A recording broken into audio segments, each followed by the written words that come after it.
I'm at it again. I'm printing another new dragon. What is this obsession I have with dragons?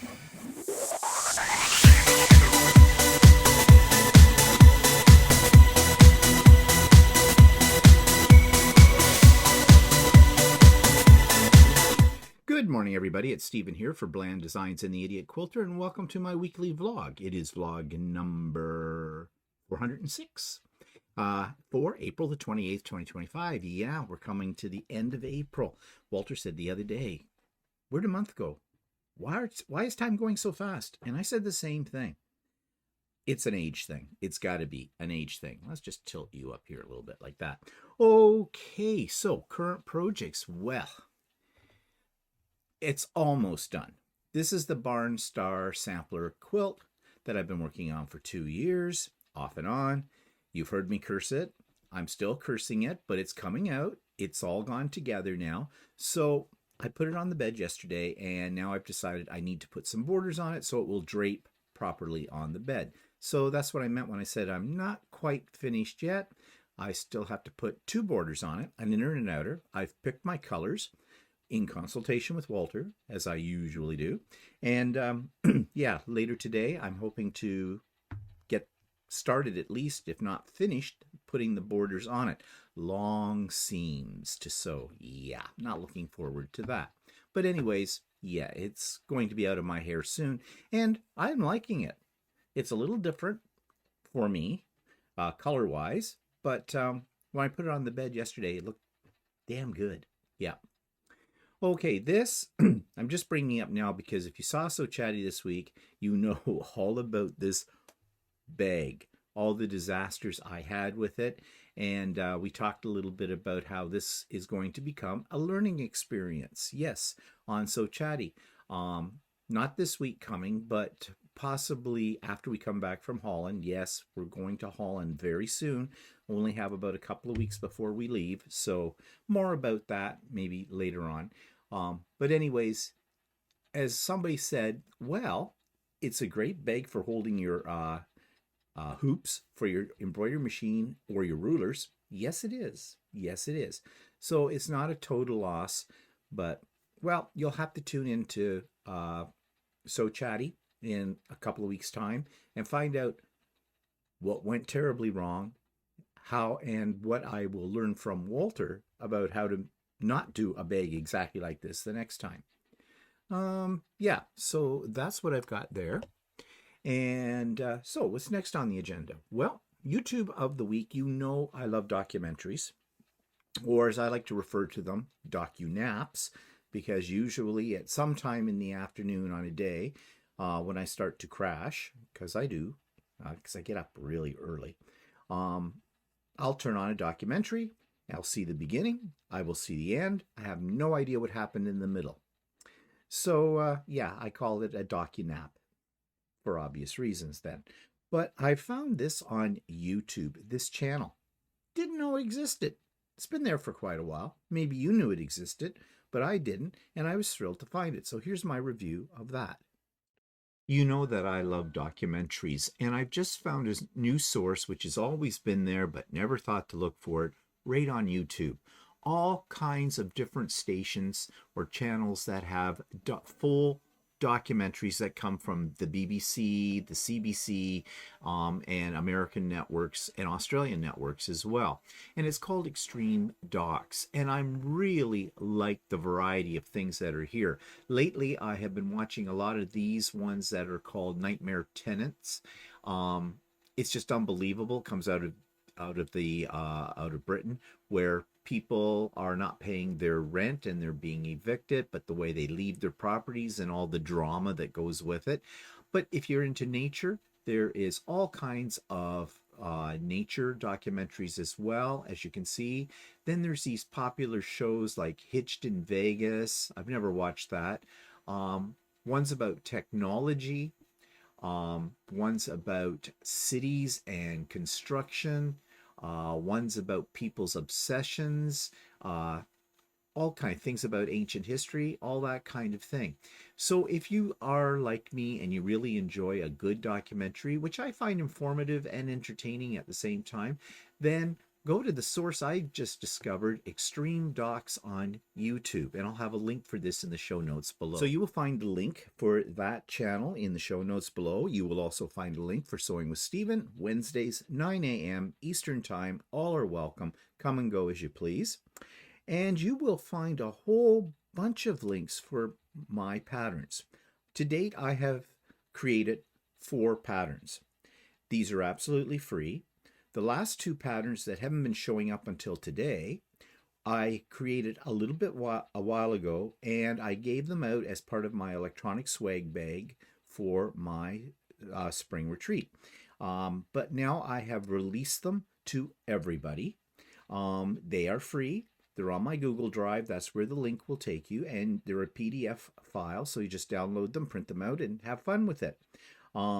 If you happen to come across what you might think is an error, please let me know. You know, it happens. I've tried to be very, very accurate in what I have written, but, you know, another set of eyes is always good. So if you find something, let me know. I will check it out and see if it truly is a problem or it's just you. It's more likely to be me. Okay, and as a bonus, there is a link to a tutorial that I wrote, and it's on YouTube for Windmills on My Mind, for the Windmills on My Mind pattern. And again, that's free, and the link is there, so you can go to that if you're having any problems, or you can pretend you're sewing along with me. Okay, links to all my friends' channels as well, and a link to all my past week's videos. Okay, let's take a look at what the weather conditions are today. And there we are. That's interesting. I have no idea why I have a white line. Oh, I know why. I did a screen capture from my phone from the Ring camera, and that's probably the slider for zooming in and out and got in the picture. Anyways, looks nice out there right now as the sun's coming up. It is right now about 6:21 a.m. in the morning. The current temperature is 4 degrees Celsius, so that's brisk, but anything above 0 here in Canada we consider balmy. And what's the forecast according to Canada Weather app for today? Well, for today, clear, sunny, with a high by 3 o'clock this afternoon. We're supposed to be going to a high of 18. That's shorts and sandals weather. Don't think I'll break them out quite yet, but it is. So that's great. Now tomorrow, though, there's a 60% chance of rain. Well, we need some rain, but a high of 21. Even better. Wednesday, partially cloudy, high of 13, so a little cooler. Thursday, 70% chance of showers, 12 degrees. It's going down. But Friday, 80% of chance of rain and 17. And then the weekend goes cold. 10 on Saturday, 15 on Sunday. And then it creeps back up next week. But after Friday, there's no rain in the distant forecast. Well, we shall see, won't we, about that. Well, it's a good thing it's a nice day today, because today is election day. And we've already voted. We voted in the advanced polls on Easter weekend, like a lot of people did. They had record turnout for advanced polls. I think over 2-point-something million Canadians voted in the advanced polls, so only about 38 more million to go today. And hopefully people will do the right thing. I know maybe I shouldn't talk about it, but I'm going to. I am not a conservative. I'm a liberal. I am voting for I voted for Mark Carney. I think he is the best man for the job, given the situation our country is finding ourselves in, being threatened by Trump. The other one, Poilievre, who leads the Conservative Party, is in Trump's back pocket. He's an idiot. And the other parties don't count. They really don't. In fact, the NDP, which is always usually takes the position a lot of times as, well, if not quite the official opposition, they're then in there, and they have their place. They need to keep the government in check, and they do that very well. But as far as a party to rule, no, no, no. We had an experience with the NDP, and I voted for them, and I'll never do that again, at a provincial election a long time ago, and we got sold down. What do you call it? We just got sold out, basically, and that was a very bad mistake, and I'll never make that mistake again. Ideally, in my hopes of hopes, my dreams of dreams, if I put it to the most extreme, I would love to see a liberal majority that is so high and the Conservative Party losing so many seats that it reduces them to non-party status. That would be the dream. The reality is, well, first of all, I'll be very, very happy if the Liberals at least get a majority government. The reality is that they could become a minority government, which means that there's going to be 4 years of bickering between the Liberals and the Conservatives, and everything that the Liberals want to do, the Conservatives will, for lack of a better word, veto it, unless the Liberals can get the NDP on their side to put whatever they want to put through. But right now, we need a very strong government. And I think we're going to find that this is going to be an exciting election this time, because I think more people are going out there to vote. And if you are a Canadian, do not sit on the fence. Get out there and cast your vote for the Liberals. But yeah, because this is a very important turning point in the history of our country. Be on the right side of history. And I'm sure whether you're Liberal, Conservative, or NDP or other, you know exactly what I'm talking about. Okay, so I am scared, and that's what's pissing me off today, because I am really afraid of what the election outcome could be. And you've heard me already explain that and why. But let's just say that for some strange reason, and stranger things have happened. I mean, look south of the border. You want to talk about strange. If Poilievre got in, the Conservatives, well, we have a very good chance of becoming the 51st state.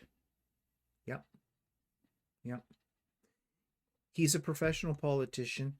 I don't think he's ever worked a day in his life at anything except politics. He's got dual citizenship. He's already in the pocket of Trump. He wants to privatize everything, so much like the Americans. Everything that comes out of his mouth is an echo of what Trump has already said. All the things that he wants to do, Poilievre wants to do, are echoes of what Trump is doing or says he's going to do. It's scary. Very, very scary. You know, and what I'm afraid of is when we've got a man well qualified for the job for given this time period, because we're in a trade war. We're in an economic war. Well, who better to be the general of an economic war than somebody who's been the president of the Bank of Canada, who's been the president of the Bank of England, who is a financier, is an economist, who knows the ins and outs, the real ins and outs of the economic world that basically makes our world spin. Poilievre has none of that in his background. None of it. And throughout this campaign, Poilievre has not addressed the elephant in the room. And it's not an elephant anymore. It's an orange pumpkin. And he has not said anything about how he is going to protect our sovereignty and how he's going to stand up to Trump. Whereas Mark Carney has, and has made no bones about it whatsoever. Mark Carney puts fear into Trump because unlike all the other people that Trump surrounds himself with, this man has intelligence and experience. whereas the other idiots are just that, idiots.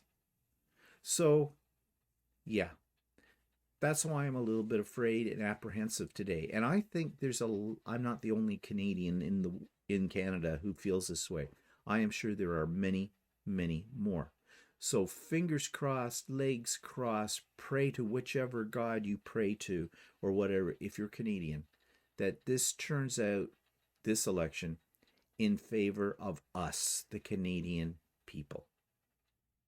Okay, moving right along.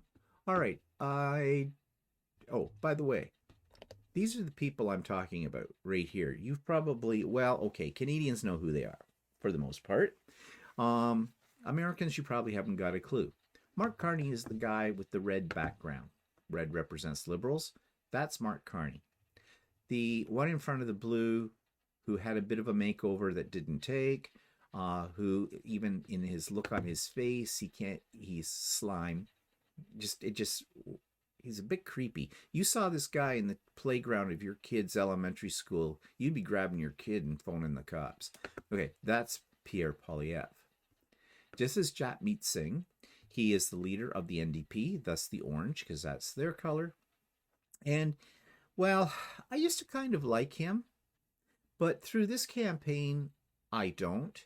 And if people vote for the NDP, they're basically wasting their vote, and they're also, though, causing a problem with getting in a strong government. So, his time is done.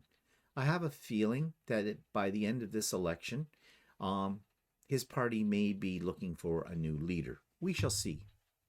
And this is Yves Francois. I can never say his last name. Let me check that. Yves Francois Blanchet. Yeah.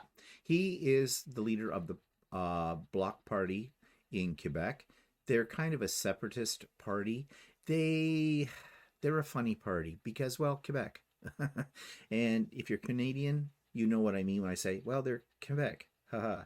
Yeah, Quebec's always a little special in Canada, and so is he.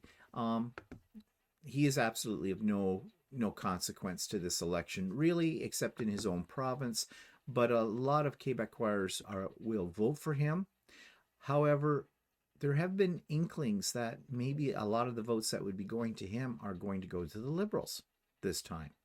So yeah, so those are the four cronies. Now there are others. There's a Green Party that has two leaders. Yeah, I don't know how that happens, but they have like 2 seats already. And, they're tree huggers. I mean, a lot of the things they're talking about, yes, are important about, climate change and all that kind of stuff. But they haven't got a hope in hell of getting in. I don't know, their policies need to be, shaped and put into the policies of the main parties. Because they have some good ideas, but they're all geared towards the environment. And then there's something called the PPC, which I'm not even sure what that stands for. It's People's Party of, it almost sounds communist. They are extremely to the right. And there's some other little minor ones. I saw a sign the other day for centralist. No idea. I know they're very, very conservative in their outlooks. Small c conservative, not big C as in the party. But we don't care about them. The ones we care about are these 3 right here. And this is my man, Mark Carney. Yeah. So I guess we will see what we shall see tonight. So then let's go to green stuff, shall we? Talking about the Green Party. Well, I could show you the grow lights, but there's nothing to show because everything's dead. Well, not true. The peppers are still coming along. Although I was looking at them today, I got to talk to Walter at some of our peppers, red peppers. I don't know if it's the variety because I think he had a mixed seed bag for the peppers, but they look like they're weird. They're mutants. They're mutant peppers. I don't know. But anyways, there's nothing much there to show you. But here I thought I'd show you my philodendrons. These are my COVID philodendrons. I started these from the mother plant, which is still alive. She's looking a little weakly these days, though. And I just take cuttings from them every now and then when I cut them back, and I grow more. Um, though what I want to do is when the weather gets a little warmer and I can be outside for this, I want to unpot them all and repot them. I'm making some new pots for them, but I've held off on that because I'm coming up with another idea. I'm thinking maybe I should invest in one of those, a couple of those long trough-like pots instead of all the individual pots. It would make it easier for watering, but I love them. I love what they do for my room. Oops, I see a dead leaf that I forgot to pull off. Got to get that out of there. They are my pride and joy for one reason and one reason only. I do not have a green thumb. I have a black thumb. I kill everything I touch except philodendrons. I have always had good luck with philodendrons. Now, I know you're going to say, yeah, well, who can't? Because philodendrons basically don't take a lot of water. They grow in low light and, you know, they're very low maintenance. So any idiot could grow philodendrons. I prefer to think of myself as having great success and being the god of philodendrons. Yeah, that's my story and I'm sticking to it. But anyways, they bring me joy. Every time I look at them, they bring me joy. Except when I have to water them, because it's a little awkward getting in there. That's why I'm thinking about the trough idea. Okay, so that's the grow lights. New products. Well, this thing. Now, you've seen this. This is one of those 3D printed displays that I'm so much in love with. You know, I have the Christmas house, the Haunted Mansion, the theater, and then this is called the Fortune Teller. And I love them. And this one, that little ball that's glowing yellow and pink in the center, that's supposed to be Fortune Teller's ball, and that's a special light. And it was recommended by the creator, the designer of this project. So I bought one. They were about 20 bucks on Amazon, and I've had nothing but problems with it. I mean, it's very pretty. It works. But the whole thing is you have an app, and you're supposed to be able to, you know, turn it on from the app, turn it off from the app. But better yet, it has a timer. So it will come on at a certain time of the day and go off at a certain time of day. Well, no, it doesn't. This is a Bluetooth device. And it seems if I move away from it, if I'm further than 5 feet away from it, that's it. I've got nothing. It also turns itself off all the time. But I can't find any settings in the app or in the instructions saying it has a sleep mode or something like that. So the bottom line is, when I want to use it, I have to come in. It just sits there and turn it on from the bottom, and then it's on, and turn it off too. And eventually you'll have to recharge it, and it has a special charger. Now, you might say, well, why couldn't you just have it always plugged into the charger? Well, actually, you could, because that big ring that's going around it lifts off. It's not glued down, and so do some of those other panels that are there. And there is a spot that the designer of this made especially to hold the little charger. The charger's like one of those round discs for your iPhone kind of a thing. But then I have to plug it into something. I think I could rig up a battery pack, because I have one, you can't see it, it's behind the caravan, that actually operates the other lights that are in this device as well. Those little, looks like cracks in the platform, they all light up and that, and I have it so it changes colors. But I haven't really been using it, and I can also set it up on sort of a timer, because the orb doesn't work. The orb is the centerpiece. It's very important. So I've written to the company. We've been having a back and forth dialogue about this problem. Their suggestions are not good. They're basically the stuff out of the manual. They are a Chinese company, so usually I write them during the day by way of Amazon, and they write back to me sometime in the night because, you know, they're in China. But so far, I've tried everything that they have suggested, even though I know it wasn't going to work, but I did it anyways. And I told them, I'm not letting them off the hook on this thing. So the final line is this. There's a new one coming, supposedly Thursday. They have shipped me a new one. Now, to be honest, I don't think that's going to solve the problem, because I've done some research on the internet, and oops, wrong button. Let me go here. Yeah. I have done some research on the internet and found that this is a common problem for everybody. And this problem goes back several years. And the company has never addressed the issue. It seems to me the issue is actually with the app, or basically the issue is to do with the fact that it's Bluetooth and not Wi-Fi. If this was connectable to Wi-Fi, I think all the problems would be solved. But we'll see.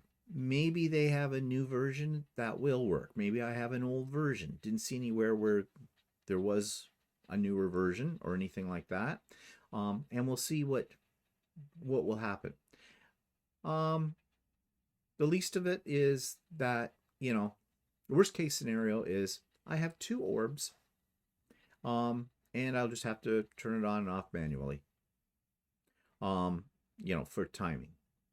We don't sit in that particular room anyways a lot, so, on special occasions when we have people over or in there or something like that, I'll turn it on. Yeah. It still looks good without it being on, but it looks better with it being on because that's really the centerpiece of this whole display. Yeah. I haven't yet written to the creator of this. I probably should, to let him know if anybody's ever told him about that. He did develop an alternative for this. There's a thing you can print, and you can just put an ordinary light or even a tea light or something in it, and that'll work. And I do have lights like that have timers. So yeah, I could go for that. Maybe I will just print one out and see how that looks in comparison to this, but this looks really cool. You can't see it because I'm pointing to it, but I know you're not looking at it right now.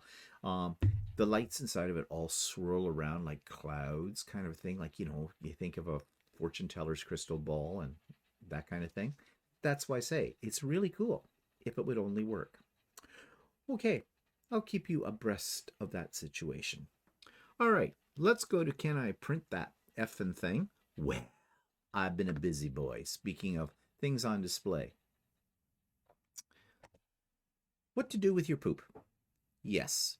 Now, last week I showed you one. I love them so much, I made two and put the lights in there, and that's all poop in those cutouts. One cutout's of a cat, one cutout is sort of a window, and the other cutout is of sort of a robot.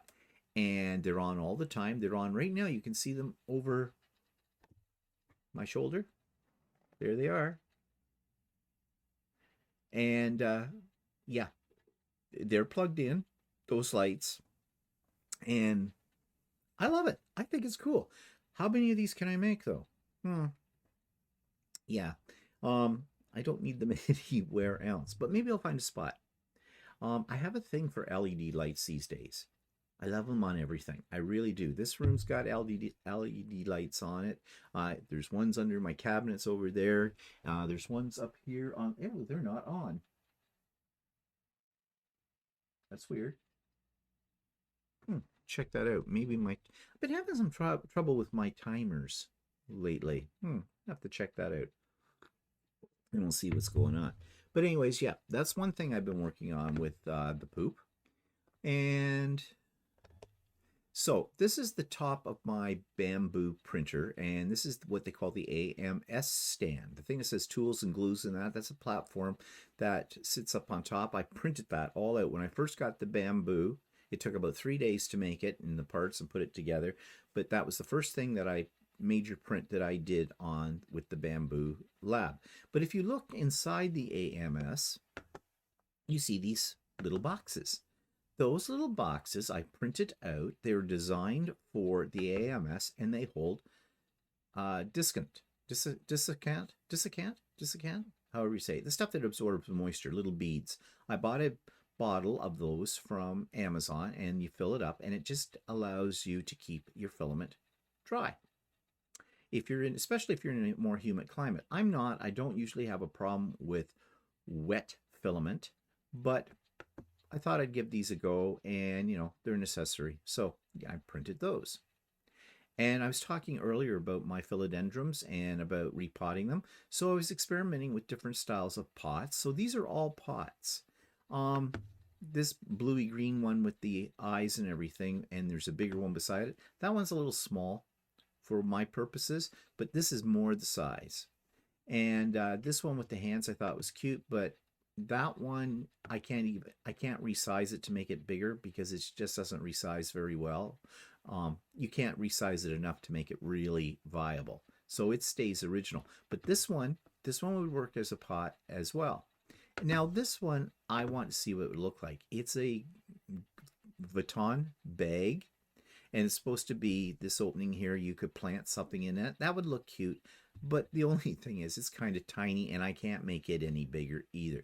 Well, that's not true. I might be able to do it on the bamboo. I did it on my KEs. In fact, I did all of these on my KEs. Yes, my Creality KE printers are still up running. I use them all the time and I'm still very happy with them too. Not as happy as I am with the bamboo, but I'm happy with them too. So yeah, just go here with me off that so you can see a little better. So cute, but these are not a waste of time. When I get around to getting stuff set up on our patio, which probably won't happen until we come back from our trip, I have some things out there, some succulents and things like that that are fake, that I printed, several years ago. I'm looking for some other more realistic looking 3D printed plants and stuff, and I may use these pots. I may use all of these pots instead and get rid of the ones that I have out there. Now they're getting kind of ratty for a new sort of, decor out on my deck. So anyways, we'll see how that all turns out. And I made this. Now this was an experiment. I wanted to see if I could make a pencil holder that has my title on it, The Idiot Quilter. And, well, yes, I can. This one is in these variegated colors because that's the way the filament is. And the top was a solid color. This one's kind of fun. I didn't design the pencil holder. The only thing I did was add the words to it because that's what the experiment was, to see if I could do that. And yes, I can do that, as I said. But I might make more of these. They take a while to print. I do them on the bamboo because I don't think the KE would be able to handle it with these letters. It might be able to handle the whole thing in one color, but not the letter part, whereas the bamboo is more geared to that. So yeah, it was an experiment. I do a lot of experiments. And then this guy. Okay, another dragon, you say? Yes, another dragon, you say. This one I found, I was just browsing through stuff. I saw it. I thought he was cute. He was done on the bamboo. He took quite a while. He took almost 2 days to print. 2 solid days, like almost 48 hours. Because there's about 4 different color changes in this. And I'm still playing with how to be the most efficient when you printing out a multiple colored model on the bamboo. How you can, 1, cut down on poop, and 2, cut down on printing time. How to make it more efficient. So far, I haven't had any real success with that. And I've been watching YouTube videos about it as well. And quite frankly, I think it's the nature of the beast. That's the trade-off with the bamboo. Yes, it's going to automatically change your colors. That's cool. But poop is going to happen. And it's going to take time. So you have to be patient. That's why I'd like to have a second one. Not yet. Notice I said not yet. I didn't say I wasn't going to get another one. We'll see. We'll see. So, yeah, do I have any more pictures to show you? No, that's it. Okay. So, that's what I've been up to in the 3D printing, and I'm sure there'll be more things as I experiment.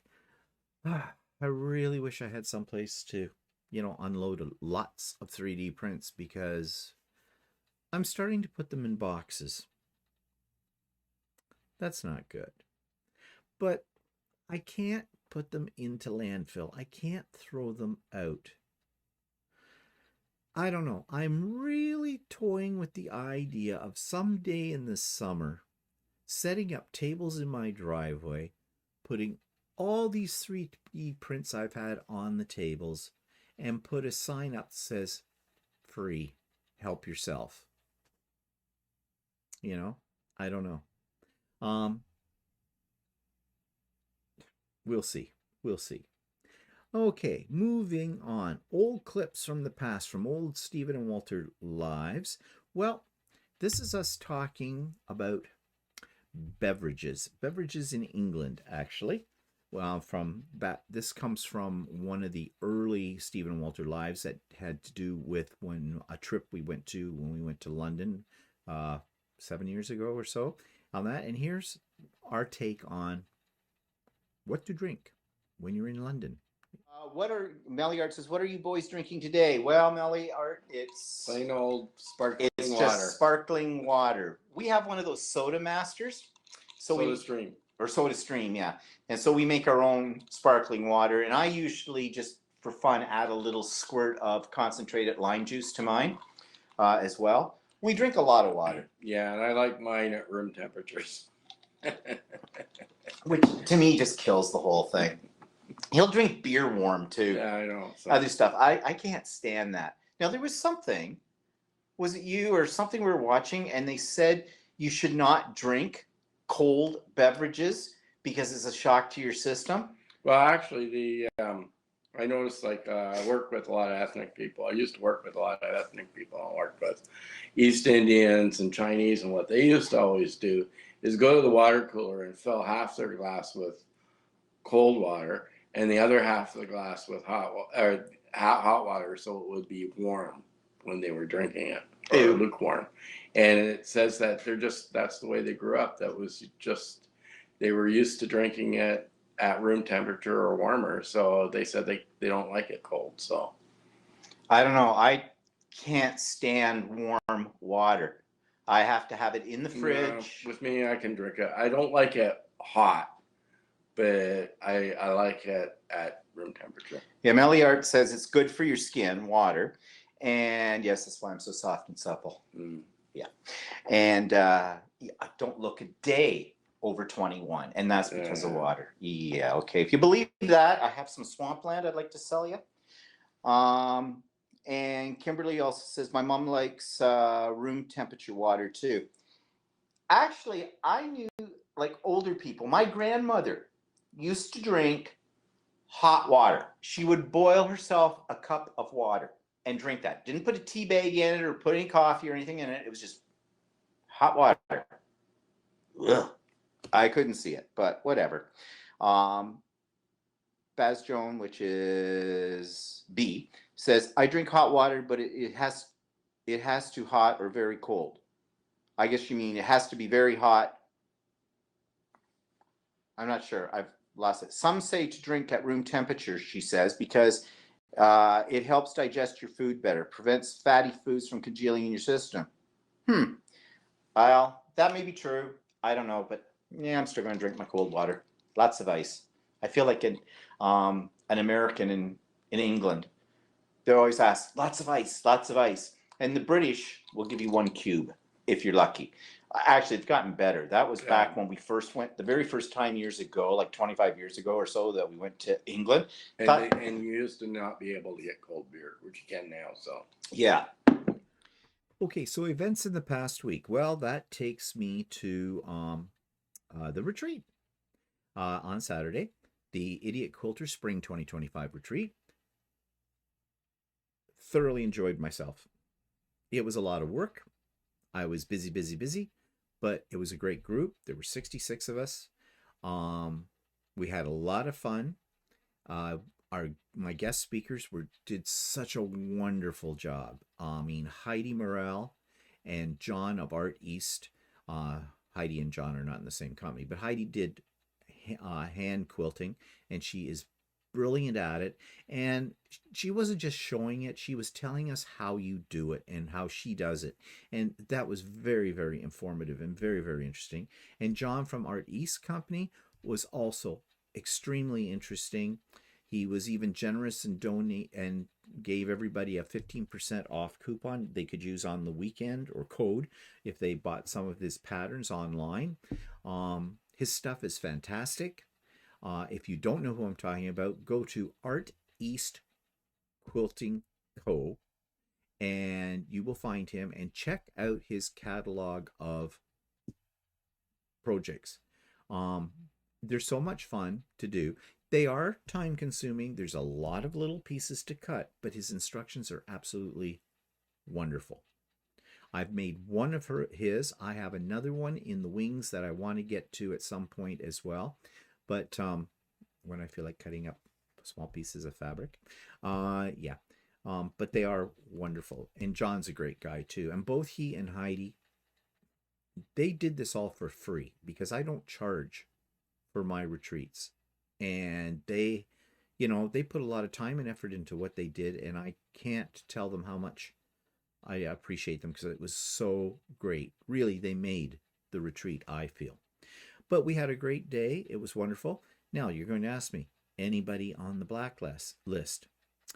There are 2 names on the blacklist. They are not permanently etched into the blacklist yet. I'm giving them a chance to explain why they didn't bother to show up and gave me no warning that they weren't. Maybe something way beyond their control happened. I don't know. I'm giving them a chance. If I don't hear from them, they're blacklisted. Because I take it personally. And maybe somebody say, well, you shouldn't take it personally. I hate that when people use that expression. Well, don't take it personally. What do you mean? If it's affecting my life, it's personal. And this affects my life. I put a lot of time and effort in it. It's like getting a slap in the face when somebody just tosses you to the side with no excuse. And that's exactly how I feel about it.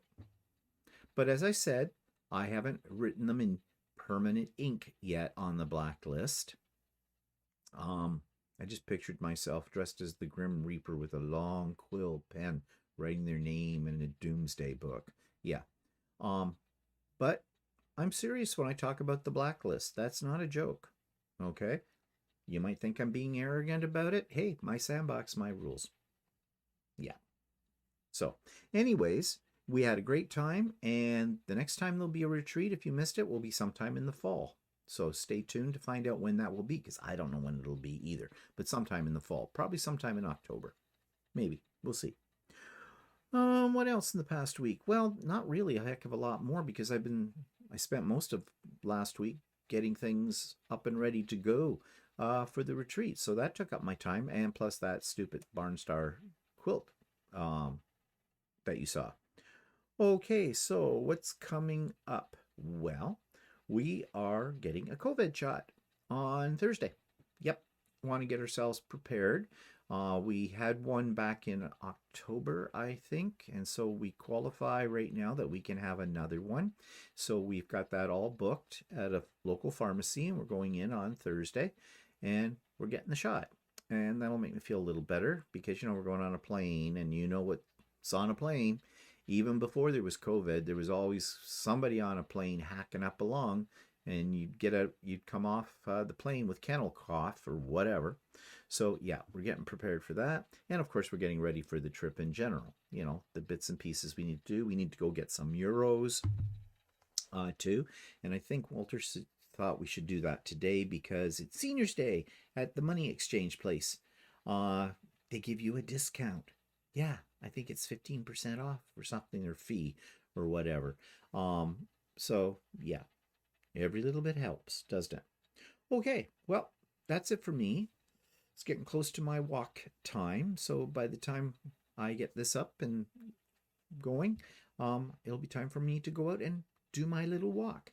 I have done the walk 7 days in a row. I'm very proud of myself. Walter and I went out for a walk yesterday. It was a double walk. What I mean by that is we went double the distance I usually go. So I think yesterday was about a 5-kilometer walk. Most days I walk about 2.7, 2.8 kilometers. So yeah, it's all about the health thing, isn't it?